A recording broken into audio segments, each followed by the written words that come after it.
What happens when you combine the most innovative, eccentric and charismatic leaders, disruptors and founders from tech, with the pedigree and history of one of the most established institutions within the City of London? The Searching for Mana podcast will be produced in partnership with the London Stock Exchange. I'm Lloyd Wildhead, the host of Searching for Mana.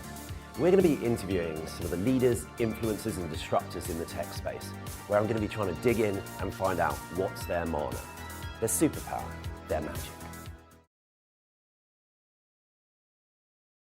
Ruth, welcome on to Searching for Mana show.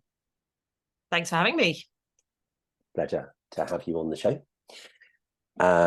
Really excited to cover many different topics with our guest this week, Ruth Hancock, who is the CEO with Octopus Money, was the CEO with Octopus Investment.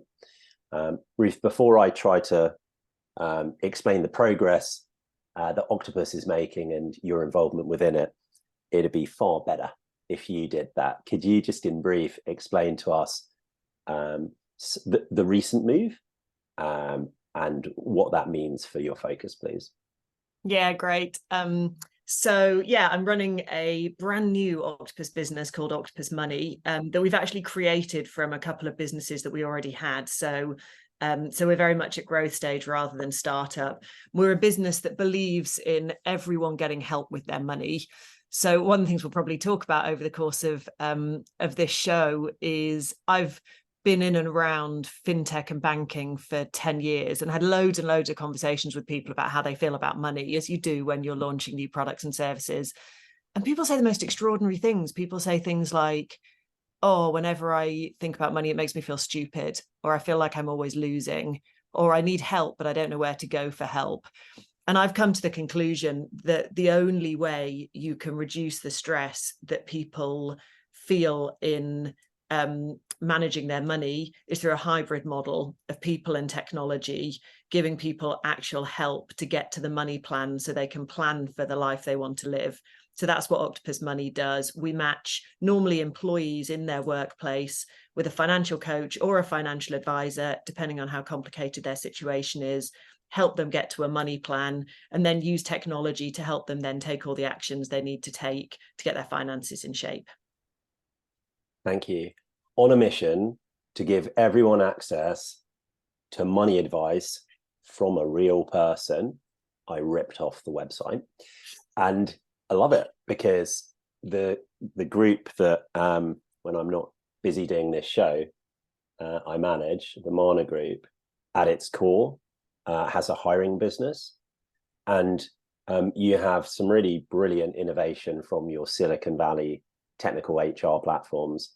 And you have your traditional executive search and hiring solutions. And very much we're aligned on believing, as you are, but in a different way, that the future is some type of hybrid of elevating consultants who can give critique to people in this all-important thing, which is either their hiring or their careers.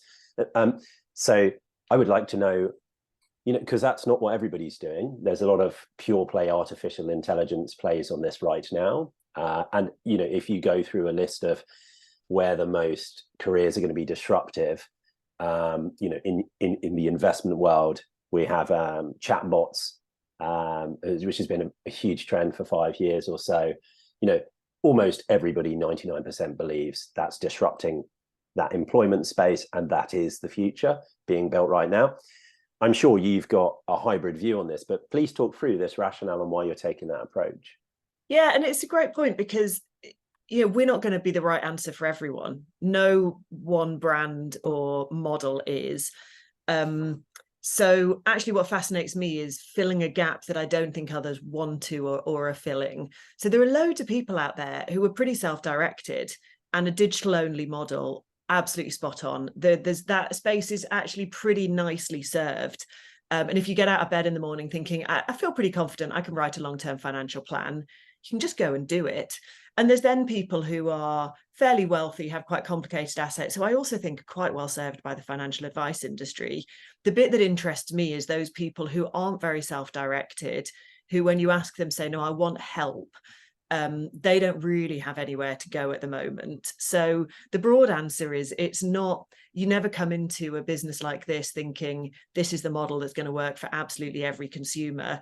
Although I do think when it comes to money, it's a little bit like health, that more people are nervous than we think. So if I take an example, when I was running Octopus Investments, which I've been doing for the last 5 years, we have about 800 employees, and we rolled out a previous version of Octopus Money to that user base. And we asked the question of, how often have you not been able to concentrate on work because you've been so worried about your money? And 80% of people said that had happened to them at some point. You're like, 80% of people who work in investments have felt so stressed about their money that they haven't been able to focus on work. That to me just screams underserved. So I know there's an underserved segment. It's not everyone though. And, you know, this would be a poorer industry if you didn't have a load of people trying loads of different models. But I think there's a customer cohort for whom hybrid is the right answer, because they're nervous, or there's a big apathy barrier. No one gets out of bed in the morning wanting to write a financial plan. So you've got to help people through that.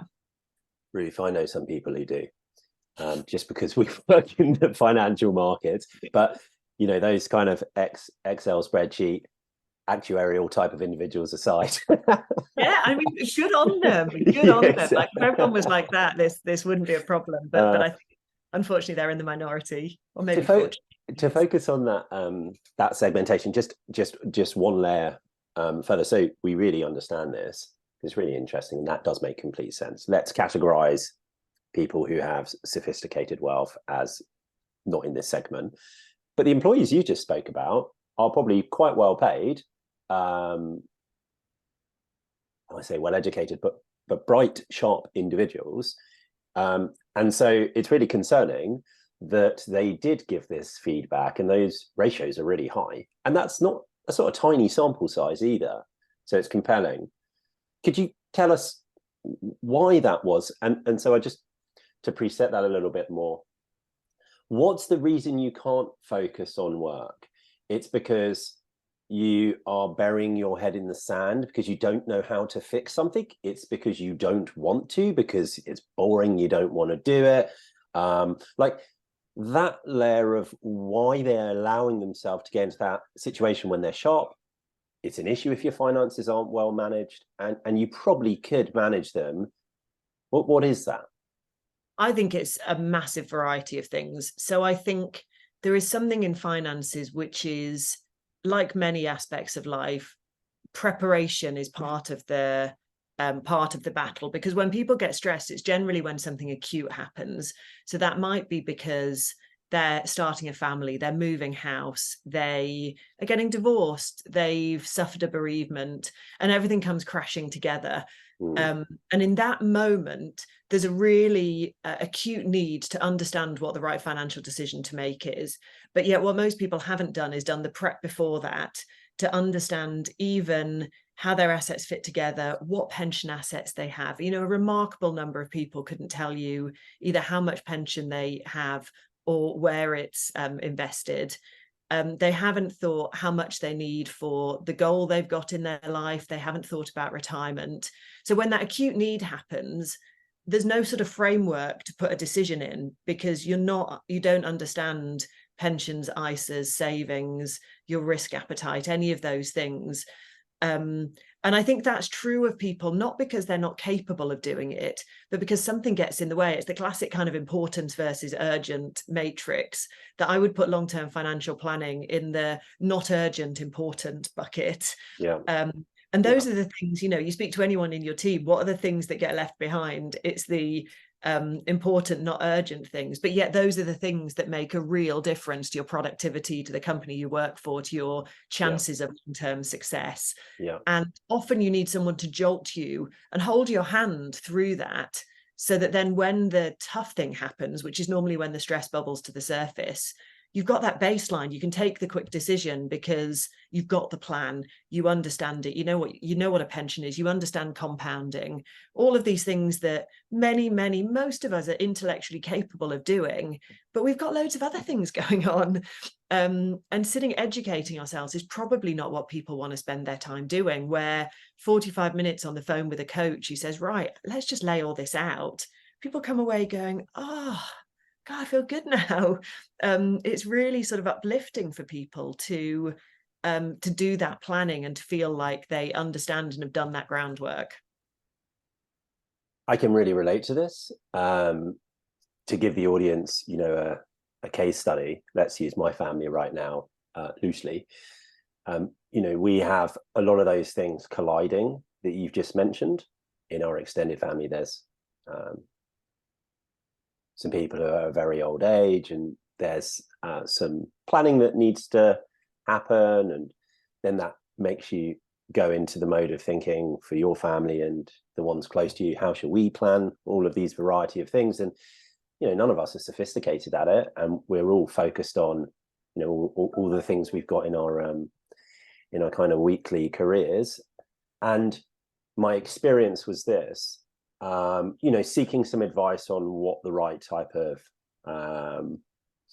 professional institutes to go to set up some of these structures, and receiving a document in the post that was like 150 pages and so complicated, and then trying to kind of communicate with them taking weeks. And if there had been, which we got to, but through a lot of digging, an individual who just had some type of reference and trust, was very passionate and, broadly speaking, well versed in this, to soundboard off, you'd get there so much quicker. It would actually have been a really enjoyable experience. Like it's a weight off your shoulders getting through these things, but the big pack of documentation is certainly daunting and intimidating. So I love it. I can see why this is a really brilliant way in this particular solution to go at this, Ruth. What I'd ask is, has FinTech therefore over the last 10 years, because this is at the core of everything FinTech has talked about, and I know it's gone and served other segments, has it failed then? Like, to this point, in your view, to take this opportunity, has FinTech really failed to do what it should be doing? I think for this customer type, yes. Yeah. So where FinTech hasn't failed is it's served a bunch of other customer types really well. For this customer type, I think FinTech, if you characterize FinTech as digital only, I think it has failed. And that's not because people haven't thought of wonderful journeys. It's because I believe, you mentioned a word that I think is really powerful in this space, which is trust. So actually, I think people do trust digital now to help them make the right decisions. But trust in someone understanding your personal situation is a very different thing, because the digital solution only knows what you tell it, and you don't know whether you've thought about it in the right way, where through a conversation you get that trust that, okay, this person understands me. They understand not only my numbers, but they understand actually my hopes and dreams and my goals and how my family works. And that builds a level of trust that digital alone has struggled with, understandably. The other aspect of trust, and I think your situation is a brilliant case in point, is that it's quite a dispersed industry. So, back in the day, you might have gone to a bank when you wanted help. And now banks don't often offer advice. There are lots of FinTech platforms, there are execution-only platforms, and the financial advice industry is relatively unbranded in that most firms are quite small. So most people go, I need help, and then they go, oh my goodness, where do I go? So the thing we found quite powerful about partnering with workplaces is that a workplace will obviously do all of their due diligence on us, and they'll say, how do you do this? How do you think about this? They'll put us through our paces rightly. What we aim to create is kind of one front door that then anyone can walk through, and we will help them get access to the right help they need, because most people get as far as knowing I need help. They don't know whether they need a coach or an advisor or an execution-only platform. The idea with Octopus Money is that you walk through that door and we go, well, actually, What you need is probably someone to chat to get to a money plan, but you don't need product advice, which is what the regulator would term financial advice. Therefore, it should be at a lower cost for you.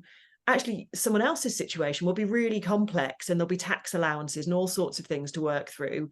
You probably need kind of full-blown financial advice. So this is the right person for you. And it just gets people past that. They get to, I need help, but then they go through the situation you've been through, which is they look around, they go, I don't know where to go. I'll get a pack of documents. I don't really have time to read them all. And actually the stress levels go up rather than down. So that's the other bit that I think we need to fight. And we found partnering with employers starts to build that trust, so people don't have to go through that discovery process, which is stressful in itself. Yeah, amazing, love it. So moving to the strategic ambitions that you have to make as large an impact as possible, going through a B2B model here, therefore one of them is going to be awareness of the product and growth and business development and so on and so forth. So I'd like to know how that's going. And really, I'm thinking this segment probably didn't get brokered because perhaps it's the most non-obvious from a, and I'm just going to be crude, short-term financial perspective. So therefore, the volume I assume that you have to go out, which is why the business-to-business play is both nice but makes sense, is going to be huge. So you must believe that this is possible, but I'd be interested in the strategy and the metrics to make this have the impact you're hoping for. Yeah, it's a great question, because I think the reason we're doing it as part of the Octopus Group is sort of answers some of those questions. So for anyone that doesn't know much about Octopus, we're a privately held group of companies, entrepreneur founded, entrepreneur led, 23 years on. We're really fortunate that, unlike 5 years ago when I joined Octopus, most people have now heard of us because of our sister company, Octopus Energy, which is now one of the biggest energy companies in the UK, is customer champion. We're all hugely proud of it. So that's really useful for us because most people have heard of Octopus. And when you're talking about trust and you're talking about doing the right thing, most people get that that's the group of companies we are, and that's the values we live by. The other thing that's true is you're exactly right. Most people would not set up a business in this space for a couple of reasons. One, it's slow. So actually getting people to trust you and building a business like this isn't something that happens overnight. It's not a SaaS play. It's not a tech only play. And scaling businesses that involve people is complicated because you've got to balance demand and supply in a way that a tech only business doesn't. I'm so fortunate to be part of Octopus because Octopus is way more interested in disrupting industries than in delivering quick financial returns, and we always have been.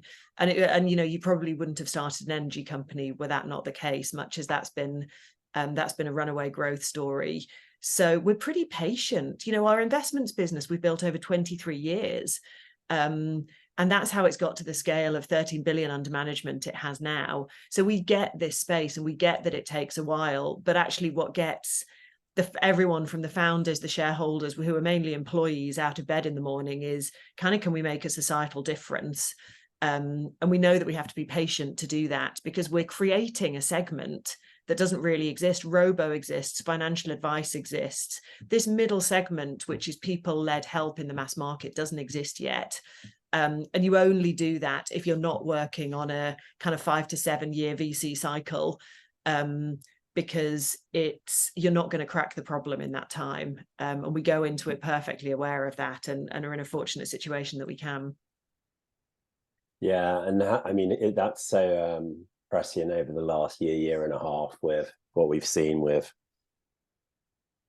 you know, probably massively overvalued private space where, you know, many entrepreneurs' dreams have been scuppered because there was poor due diligence from investors because there were competitive rounds and those companies just blew up and then blew out. Obviously much in the press about all of this. We'll probably do a different show if we were going to go and talk about that. Whether that's in hindsight, Ruth, how you've just articulated how the Octopus Group kind of thinks through disruption, or whether that has always been one of the core principles. And I assume that is the case, then that must have played massively into your advantage, because that approach right now certainly is the one that's talked about. And it's certainly the one that I believe, for something that's genuinely going to take 20 years to really be something that can organically stay around. I don't know if you have any examples over the last year where, having taken an approach that you guys are quite smug about, where 2 years ago you might not have looked like Tiger or whoever it might be, but now that company, because it's been slightly more sensibly managed, which everyone can preach to now, is doing incredibly well. Yeah, I think there's, I think smug is a strong word, but I think there's an interesting opportunity to build a sort of slight moat around your business by recognizing that it sits outside the funding models that most people are used to. And, when you've built a recurring revenue business, an asset management business, as we have at Octopus, you understand those dynamics a bit better. So it does get you into quite different behaviors versus digital only. I mean, one of the other businesses actually that we brought into the group just before Christmas is a phenomenal business called Guardian Angel, that helps people prepare for and manage bereavement. Again, massively mission led. You should, Sam would be a great guest for you actually, but if you talk to Sam, he will describe his business in a very similar way, which is bereavement is a tough subject. And it's actually, I've seen some people talk about a theme in venture, which is so-called taboo subjects people don't like talking about, sometimes get lower valuations because literally people don't enjoy the pitch so much. When it's a more emotionally charged subject. And when Sam was, he'd been running his business, was taking a decision over whether to join the group, he looked at this in exactly the same way, which is, I need to change the way people feel about death. I need to change the way people understand probate and all of the complexity of when you lose someone. And I need to take some of the stress out of that. And he looked at the industry just as you did and said, am I going to be better in kind of VC land, where I'm going to have to prove loads of quick customer acquisition at that time? Nowadays, you might want to prove cash burn, but the rules are the rules. Or do I want to build something that I think is going to fulfill my mission and actually change the way people think about this industry? And that's the decision he took to join the group. And I think it's those topics where it's tough and where it's complicated and where you're changing hearts and minds. That's where I think this model works particularly well. Yeah, makes so much sense. Love it. Just before we move into your bio, Ruth, which I'm really looking forward to, just to finish the scale so we understand the company. Obviously, you mentioned that Octopus Investment has around 800 people did. On Octopus Money specifically, can you just give us some type of scale? Where's it based? Is the team hybrid, remote, in office? What are you doing with that team moving forward? And really at the core of it, obviously, we'd be very interested to understand what you think the culture is. Oh, yeah, great question. So we are, I think we're in the kind of 1 to 100 size, as I think of it, rather than a 0 to 1 size. So we are about 70 people based in central London. We've then got another 70 coaches who work remotely. We've got 5,000 clients. We work with over 200 workplaces. So we're pretty tried and tested. And one of the businesses that we brought together to form Octopus Money has been going for 5 years now. So we're by no means sort of brand new, but we've brought lots of things together to try and create that one front door. The culture is actually one of the most critical things. So when we launched the brand, we also launched new values internally. And it's a really interesting thing to take an organization through. Previously, we'd used the Octopus Investments values, which were great, but we thought, what do we need? What is right for our business right now? And actually, we spent all day yesterday working on them and thinking about what are the rituals that we need to bring into our ways of working to to help people build the organization that we want to build. And I'd say there's two core dimensions. One is every conversation matters. So every single interaction with a customer has to get them further down their journey of reducing money stress and building towards the goals they want. So that's got to be critical. And we really have a great showcase in the group of Octopus Energy who focused on that from day one. It's like every customer interaction will feel very different from a normal energy interaction. And so we all live and breathe that. And then the second is something that will be in common with lots of people founding businesses, which is how do you imagine you can build something that no one else has done before?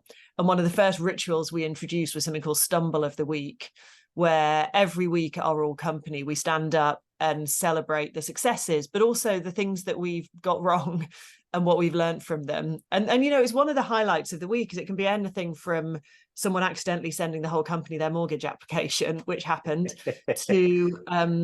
to you know, I had this client call and it wasn't great, and actually I've thought about it and I should have done this and I should have done that, or you know, I left my suitcase on a train last week, that was pretty stupid. But it's becoming a word. The word stumble has become very quickly part of our everyday vocabulary. And you know, whether you believe in fail fast or whatever the culture of your startup is, there's one thing's for sure, which is unless you're learning from stumbles, of which you'll have many, you're not going to grow as quickly as you could. And people only learn from stumbles, they have knowledge they've happened. So that normalizing mistakes and learnings, I think, has become a really core part of our culture actually quite quickly. And it's rituals that have done it. So that's probably the main thing I'd point to. Stumble's a good visual, isn't it? Because you're not falling down or stopping necessarily, but you're slightly taken aback by, you know, a trip or I use this confusion, or I had this analogy of you should feel like you're running downhill a bit too fast. You know, you've got that feeling where you're like, oh my goodness, my body weight's going to get away from my legs, but you're just okay. Or the other example I use is that childhood toy, a Weeble. You know, you hit a Weeble and it bounces back to the center again. It's like, it doesn't matter how many times you get hit. The most important thing is, do you right yourself? And the quicker you right yourself and get yourself kind of centered again, the quicker you're going to build. But it's a lovely word that people aren't scared of. No one wants to stumble, but it's not fear. It's, oh, okay, I stumbled, but I carried on. Powerful. It is really powerful. I love that, some of those examples. I'm sure we can come back to that when we're in the Mana round. So if you could really take us back to as early as you're happy to set the, you know, founding story of Ruth. It's always nice, I find, to understand potential influences or early experiences or dynamics that perhaps formed your character, and then ultimately some of your thinking in career. Most people tend to jump to, you know, university and then straight into what they're doing now. But if you could indulge me and go back further so we can really understand some of those early influences, please, Ruth. Yeah, and I think it's important actually in the case of this business, and it's a story I told quite a lot when we launched the business, which is, you know, I grew up in the Midlands in a single parent family. The thing that we always talked about when I was a kid was what if the washing machine breaks? Because my mum was never quite sure whether she'd be able to fix the washing machine if it broke. And she was a single mum who worked full time. And so there was always this thing that money was a constraint, and money was something to feel stressed about. And there was definitely a big link for me between that and what you felt you could aim for in life. So, you know, I went to my local comprehensive school, and I'd say at school, my aspirations were pretty ordinary. I was always a bit of a geek, so I always worked hard. But I was really shy. I think I thought I would be kind of a capable administrative member of society, but that was sort of the level of my ambition, genuinely. But I always had this feeling that because my mum had sacrificed a lot to create a stable home life, I always had this very strong feeling of the one thing I can't do is let myself down or disappoint my mum. So I was like, well, I've got to work as hard as I possibly can for this exam, because otherwise I've got no one to blame for myself. And I always cared about whether I'd worked as hard as I could more than I cared what I got in the exam, because it's that sense of not letting yourself down. And I think that has probably been a guiding principle that's developed over time into, I quite like putting myself in harm's way, because actually that trying hard is not just about dealing with the situation you're in, but it's putting yourself in ever more challenging situations to see if you can handle it, to see if you can swim. So post uni, and I was lucky enough to get a place. Just to stop you there. Yeah. If we stay pre-uni, is there a particular moment where you think you either started to dream bigger than to be an administrative member of society, and or was there a particular influence that came into your world that perhaps then set that dreaming larger, or not actually?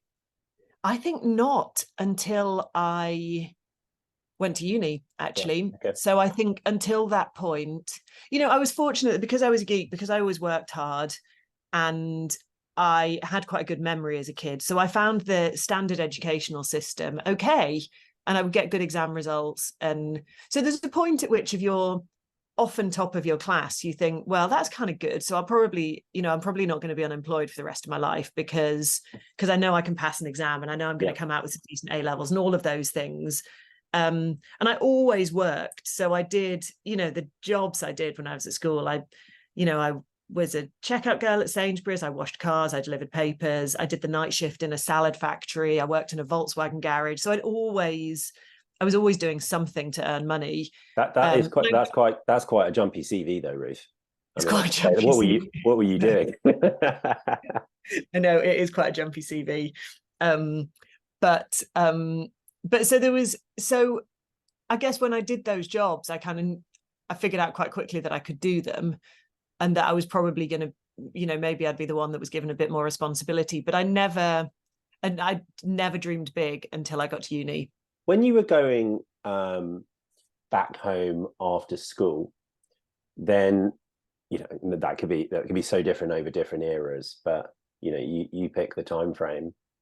Was your mum encouraging you to take your study to the optimum, or not? Was that coming from you solely? It's a great question. We talk about it now, actually. She always says, I never told you to do your homework. You just sort of did it. For me, it was a more inbuilt sense of, even from a young age, I was like, she's doing so much. My responsibility to this family is to contribute as well. So it was never forced. And actually, I think that's almost interesting in itself, because if you get used to motivating yourself, that's something that stays with you. And if I were to advocate for mixed educational models, that feeling of having to try quite hard and having to work hard to succeed, and having to, I had this classic thing where no one at my school had gotten A in A-level chemistry for like 5 years, and I needed one to get my uni place. So I was like, I'm just going to buy the textbook and make sure I work through it all, because that gives me the best chance. Yep. And that sense of taking responsibility for your own outcome, rather than sitting back and saying, well, if the teacher hasn't taught me it, then can't be important. I kind of knew that wasn't the case. Otherwise, more people would have got better exam results. So that definitely stuck with me. So interesting. And then you go to university. Yeah. So I got a place at Cambridge, which was a massive surprise to me, mainly because I had this funny thing coming from a place where not many people had taken that path, where all of my friends were like, oh, everyone's gonna be posh, you're not gonna have anything in common with them, do you really want to go? and the headmaster of the school made it very clear that you can't turn down a place at Cambridge, you have to go.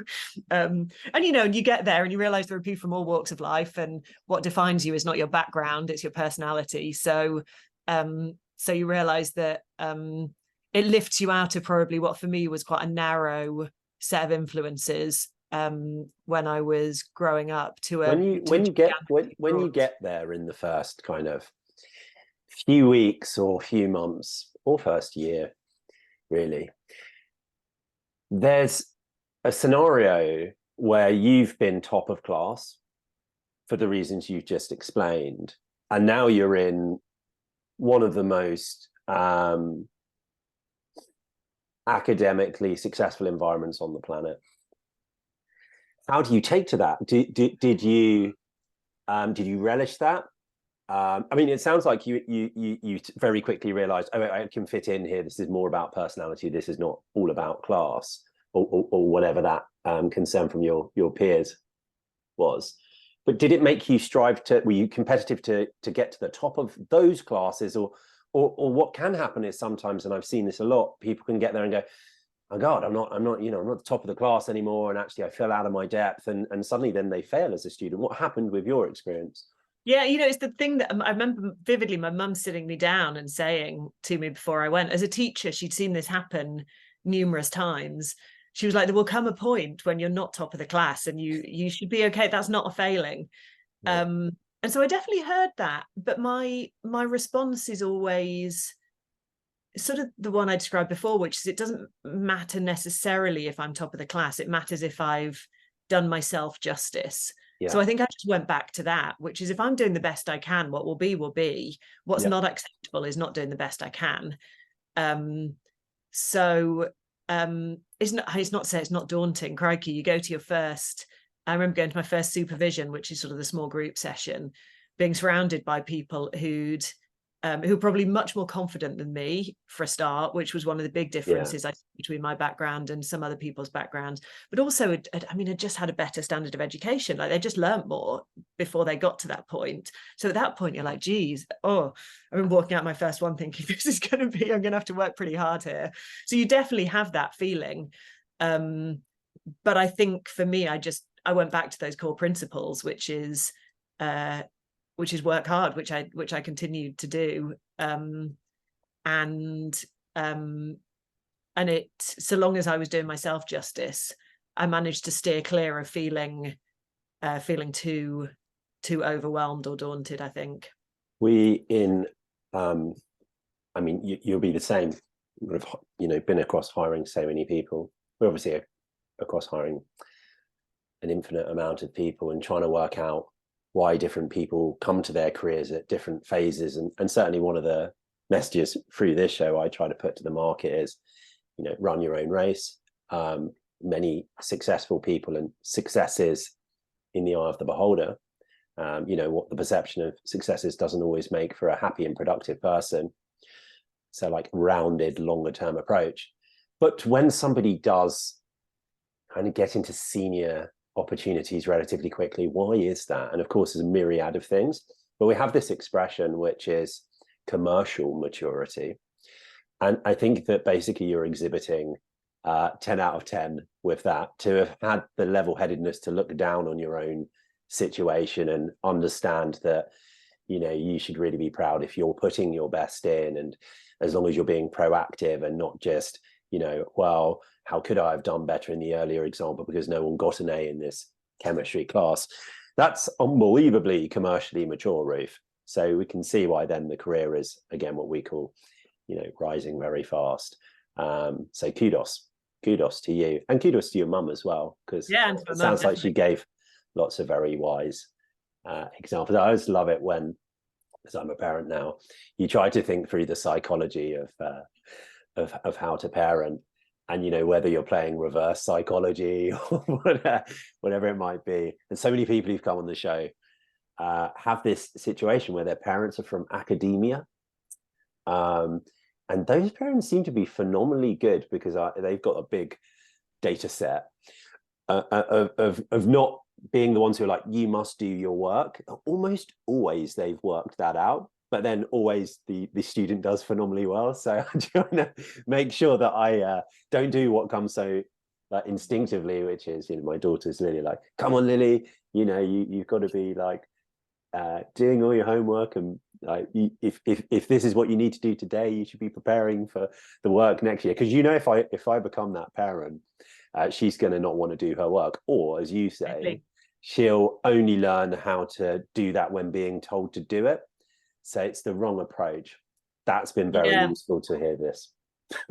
Yeah, and I yeah, the same is definitely true of my mum. When I talk to her now, she will say, oh gosh, you know, I mainly got on with going to work and sort of ignored you.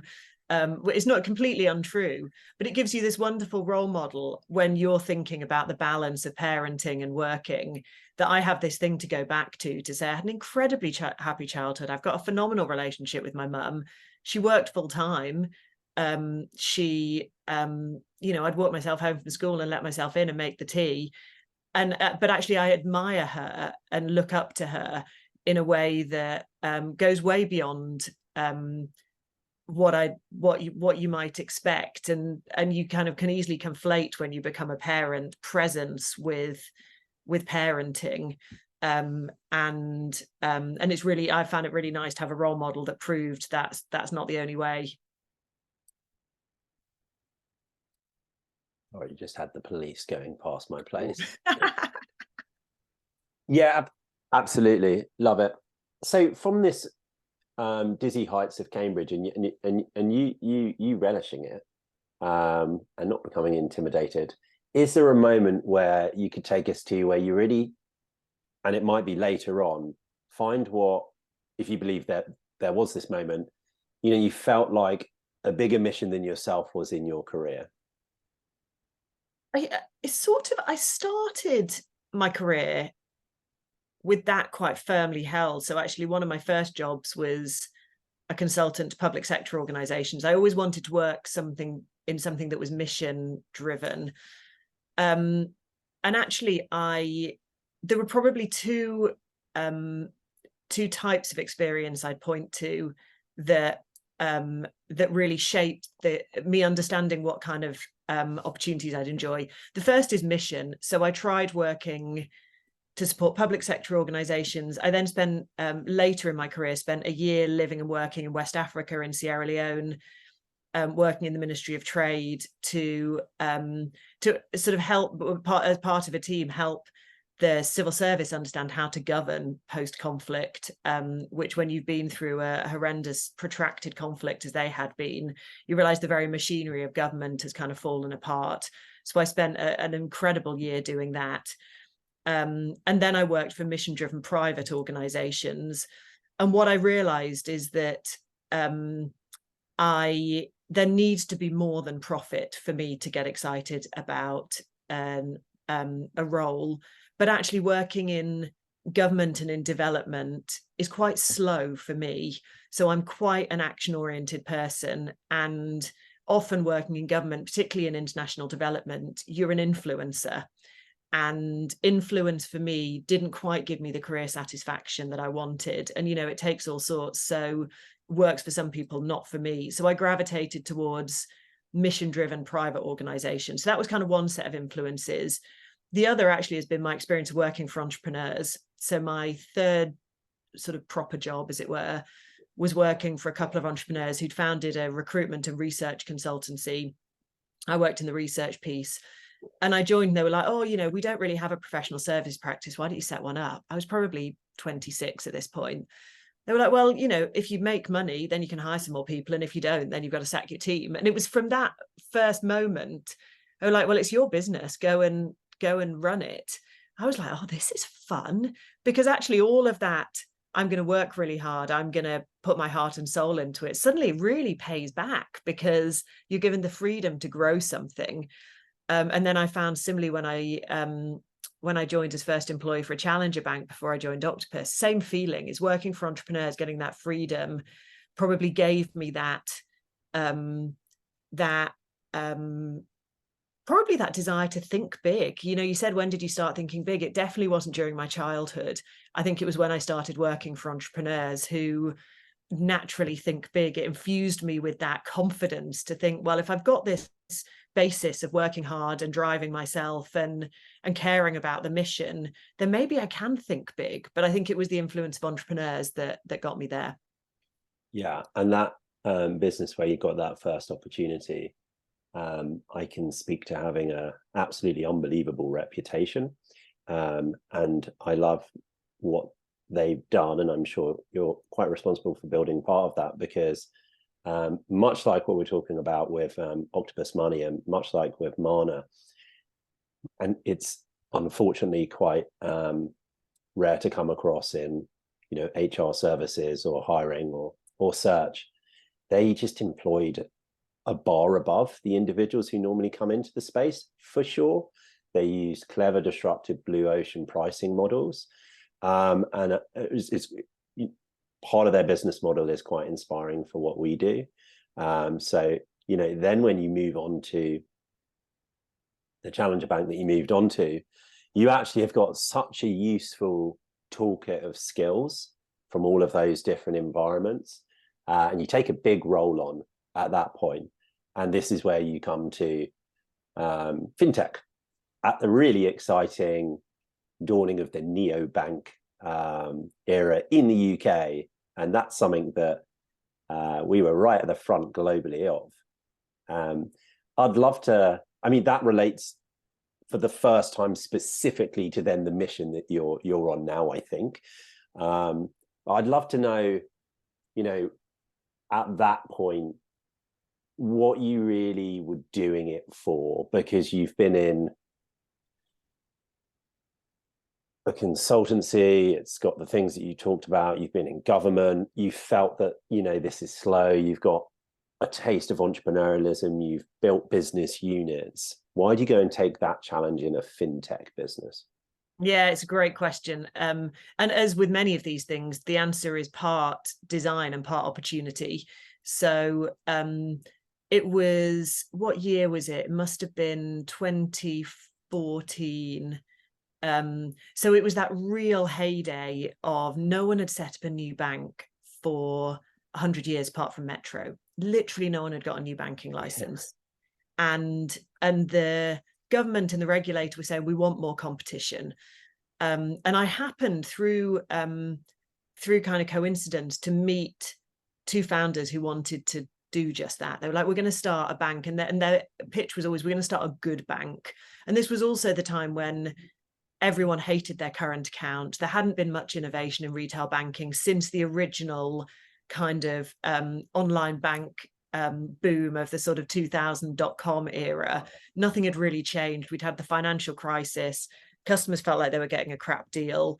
So when I met Ricky and Matt, who were the founders, Ricky had run FinTechs, Matt had been one of the founders of Capital One. You're like, these guys have pedigree. They want to do something good. They both are actually incredibly mission-driven individuals. And I was sort of really, really excited by that. And it was almost one of those, it sort of goes back to that childhood thing of, could I live with myself saying no to this kind of massively audacious opportunity? No, I'd always kick myself for not trying. So I felt like I couldn't not do it. A little bit like when I was offered the chance to go to Sierra Leone, it was exactly the same feeling. And then did I go into it thinking, this is my mission? Probably not at that stage, actually. What was important is that there was a mission, and there was a mission that I could identify with and get really excited about. Probably until that point, I'd been much more passionate about social mobility, because you're always passionate about things that you've experienced. I was really passionate about international development because I'd had that recent period of working in West Africa. And actually, it wasn't probably until I got to Octopus that I started to piece those things together and realize that one of the best ways you can drive social mobility, particularly in the workplace, is by giving people financial resilience. So I'd be lying if I said that wasn't a bit of a post hoc judgment. But what was important for me was putting myself in harm's way, working with people who believed in a mission and who were going to build in sort of what felt like the right way. This was going to be something we could be proud of. It was about that time I developed this sort of career guide of, if people said, why did you take this job? I'd say, well, it has to pass what I call the pub test. And for me, the pub test is I have to be able to sit down next to someone in a pub that I've never met and feel pride in what I'm doing. And pride can come in many forms. It can be doing something like going and living in West Africa, which not many people have done, or starting a bank, which not many people have done, or having a social mission, but I have to feel proud of it. And definitely joining Neobank at that stage when no one had done it was sort of the best example I could think of that pride. I love it. I've had to change my pub test to like a mint tea test. Yes, What parenting does, right? I'm getting too old. I'm exhausted the whole time. But yeah, no, I completely relate to that. That's a great way to look at it. Look, we talked about Octopus Money, and you really brought us up to speed with the bio there. But I would like to just before we go on to the Mana round to conclude this phase, which I'm excited about, just give you the chance to talk about a big topic for us. We have another show in the future of work, which we would love you to come on to at some point, where we're really trying to look at, because nobody knows, but look at from people who are really on the scene, some of the trends that are changing and in the workplace, in the cultural environment around commercial enterprise. And I mean, you've had a massive role of a big team for the last 5 years or so, through a time that has just had huge things escalate, the move to remote working, distributed workforce, and all these type of things. So I know it's a big topic, Ruth, but I'm going to let you proactively talk to something within that arena, something to do with how you had to adjust the culture of that large organization through that time, please. Yeah, and it was a phenomenal. So running Octopus Investments, my first CEO role, and we went into lockdown 18 months, 2 years later. So it was relatively early in my kind of life as a CEO. And the thing that lockdown did for me is it made me really understand what culture means. So I think, being totally honest, in my 20s, if someone said, these are our company values, I'd be like, oh, it's kind of just words. Like I worked with people I liked, but I thought that a concept of corporate culture was sort of a bit made up. And then you get into a situation like lockdown and you realize that all of the things that you've relied on to build what I now understand is company culture, which is interaction, disappear, and you've got to figure out therefore how you recreate that. And at the time I had a phenomenal career coach who helped me understand what is important in your style of leadership to do that. And the thing she always said to me when I first started doing the job was, you show up and people trust that you're competent, like you're quite logical and you've always got a plan and you're quite well prepared. Cool. So you've ticked that box. So people will probably do what you ask because they think there's a method to your madness. What they don't feel is emotionally connected, because you talk with your head, not your heart. You don't talk a lot about yourself and your background. You don't necessarily let people in. So they'll let you manage them, but they won't follow you. And actually leadership is something much deeper than a plan and consistency. It's an emotional connection. And for people to feel an emotional connection, they need to know you. They need to understand that you're as fallible as them. They need to understand that that you're adjusting as you go and that you're making stumbles along the way. And what lockdown did for me is I found the change from standing up in an auditorium talking to 800 people to having 800 people on a Zoom screen gave me the opportunity to practice that in a way that I hadn't really anticipated. Because the great thing about a Zoom screen, if you have everyone on there, is you can pick people out and you can almost have individual conversations in front of a broader set of people, which makes you seem and come across much more human than the big speech, the sort of TED talk from the stage. And because I did more of that, and I sort of had this coach who was reinforcing some of these messages, it made me it's sort of what got me to probably the culture that we're trying to create in Money, which is one of stumbles, one of saying what you mean, one of acceptance, one of bringing your whole self to work, because I'd actually personally tried those things and realized that it built a better management team. It made us more productive. It meant that when things went wrong, we were better able to respond to them because people fundamentally trusted each other. So I found that period quite instructive for me personally. Coming out the other end, actually, I'm kind of delighted that we now work in a model of 3 days a week. Most people are in the office because we're rebuilding all those social ties, and they are undeniably easier to build in person. So it's not to say that remote first doesn't work for some businesses. I find it hard in the culture that we're trying to build. And I think that's the critical thing, is you build sort of flexibility, hybrid, whatever model, you build it around the culture, or it's in service of the culture rather than the other way around. And we find hybrid works best for us, but we love having periods when everyone's together. Thanks, Ruth. We've got to get you on the Future of Work show, because I got 7 questions and then that'll take another 2 hours. Let me just very quickly highlight a couple of things there. You got a career coach, I think you described them as, or a mentor. So that is a great thing to do, depending on who they are. How did you select who that was? Oh, so she's a very special individual who very tragically we lost to cancer about a month ago.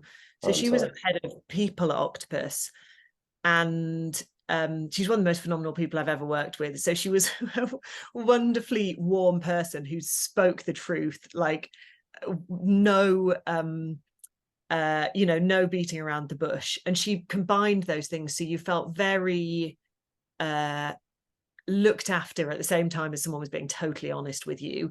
But also the magic she brought is that she understood Octopus. So she'd been at Octopus much longer than me. She understood the culture. She understood all the people.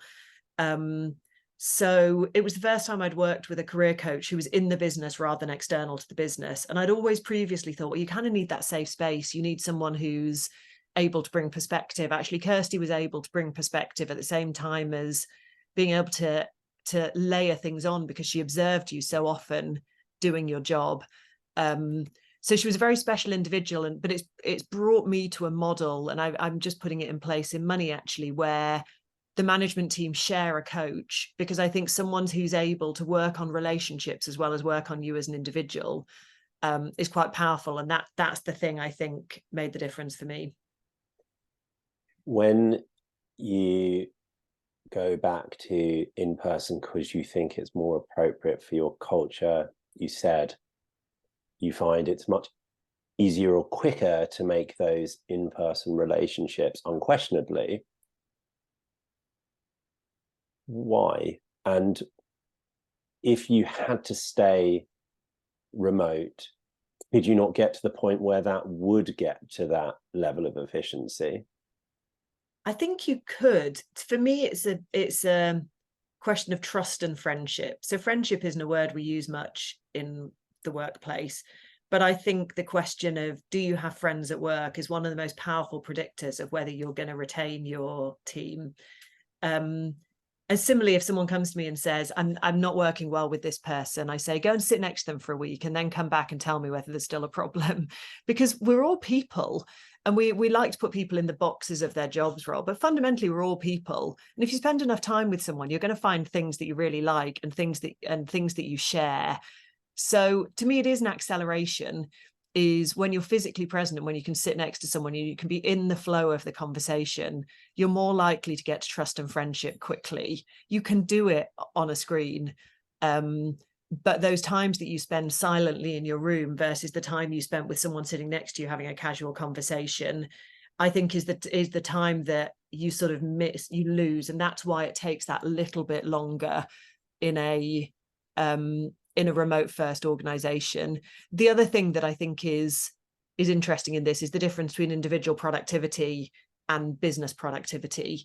So to me, business productivity includes creativity and ideas and rapid decision making, very different from individual productivity, which I could easily argue I'm better sitting at home on individual productivity. Without doubt, there's just fewer distractions. I think that's quite different from corporate productivity, where you're never going to come up with all the best ideas on your own. So that kind of sparring and sharing, I think, defines corporate productivity better than how much you get done in a day. Yeah, this and you not just across Octopus here, you're across your investments. There's vast pool of insights here. So we'll get you onto the future work, because I'd love to carry on. I mean, if you'd be interested, because I'd love to carry on talking around some of the determinations. We've done big studies on this, and it's such a fascinating topic. Okay, let's go into the rapid fire round. Ruth, I'm going to ask 5 or 6 questions that we ask all the audience, which is then really interesting for us to get the answer to the same questions.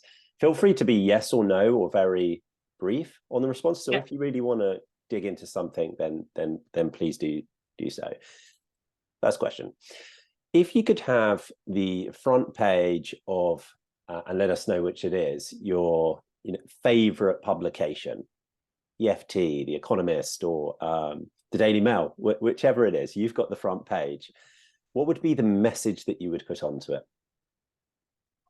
Something like, if you're serious about diversity in your leadership teams, you have to build the financial resilience of your workforce. Love it. And the publication? Probably the FT. I mean, we all want to be on the FT, right? Amazing. I love that. Just say that one more time again. If you want to build, if you're serious about the diversity of your senior team, you have to build the financial resilience of your workforce. What does that mean? The last bit. People don't take career risks when they're worried about their finances. So I think one of the reasons we get poor diversity in senior teams, which we do undeniably, particularly in financial services, is because people from different socioeconomic backgrounds and women take fewer career risks. And I think that's often because their finances aren't under control or planned, or they feel nervous about them. I can see that you are involved with some initiatives to that. We'll put some of those in the show notes, because I completely agree with what you're saying. Ruth, what keeps you up at night? Normally for me, it is people challenges. It's the kind of tax of leadership that I'm way more likely to be kept awake by worrying I got a conversation wrong than by a logical decision I made. Do you have any measures to not be kept up every night? Generally, it's a case of saying to people to their face what you would say about them. Like, it's a classic, but I think it's the core of any organization. So long as you've been honest and open, if someone's been taken aback, it's not because you've been disingenuous, it's because you've told the truth. So that sort of is the bit that allows you to put your mind at rest, I think. Love it. Is there in the morning, because you're coming into a role where you need to make as great decisions strategically and with people as possible, and you've got a lot to do, is there something you do that sets you into the right balance into your work day? It can be the gym, it can be the spa, it might be nothing. What is that for you? No, in the morning, it's nothing specific apart from I like to get the chance to see my kids, because that sense of perspective and normality is important. I really value sleep, so I like to start the day rested. I value sleep over most other things.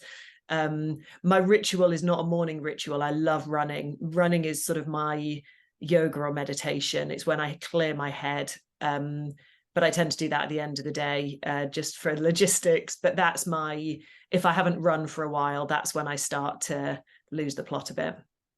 Any type of event you're working toward in running at the moment?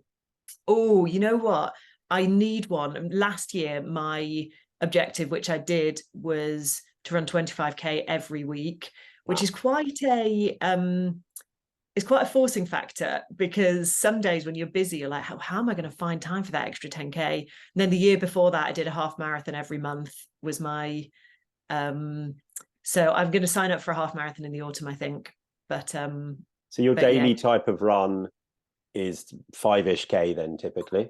Yeah, I run back to the station most Yeah. evenings, but then Saturday morning, 7:30 a.m. is my most closely guarded diary time of the week. That's when I go out normally with a couple of friends into the fields, and do however long I've got time for, 10 or 15K. That's my happy time of the week. You're just like the founder of Nike. That's how he used to balance himself There you out. go. There we go.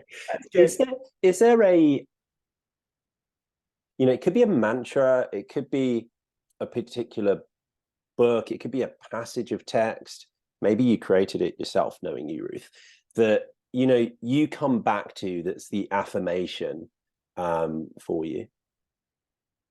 Not a passage of text per se, but it's the theme that I've found myself talking about a lot, which is sort of solidified it in my head as I talk about it. It's that don't let yourself down. But it's almost broader than probably the context I've used it in, which is don't let yourself down might be about working hard, but it might also be about being fair, being kind, treating others as you'd like to be treated yourself. But just don't let yourself down is probably the one. You a big reader? Not really. I read the paper. I love to know what's going on in the world. Yeah.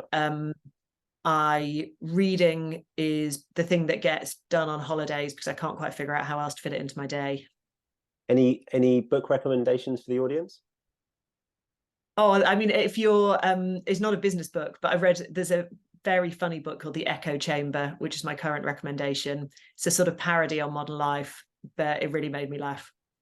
Amazing. We'll put it in the show notes. So final question. You are on the Searching for Mana show. Mana, for anybody who doesn't know, is in gaming your magic. You have your power, your life, and then you have your mana, which might be that you can jump really high, run really quickly, whatever it might be. Ruth, what is your mana? I think it's perspective.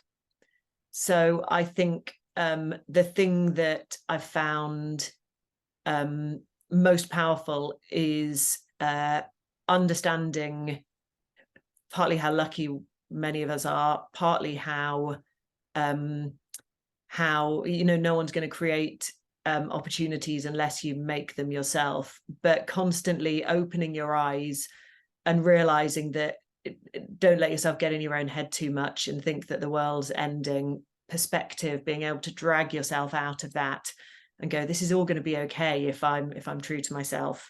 That's mine, I think. I love it. And that's a beautiful note to finish on. Ruth, thank you so much for coming on the show. I think we've got, hopefully, you on a couple others moving forward. There's so many different topics we could talk to.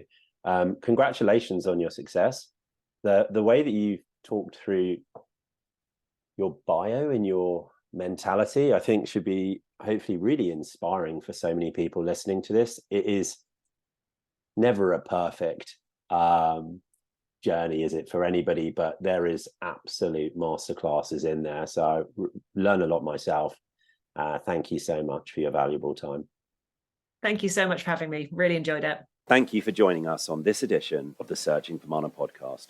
We hope you've enjoyed it and hope to see you again next time. Please subscribe to our YouTube, Spotify, or iTunes to make sure you receive all the latest episodes as they are released.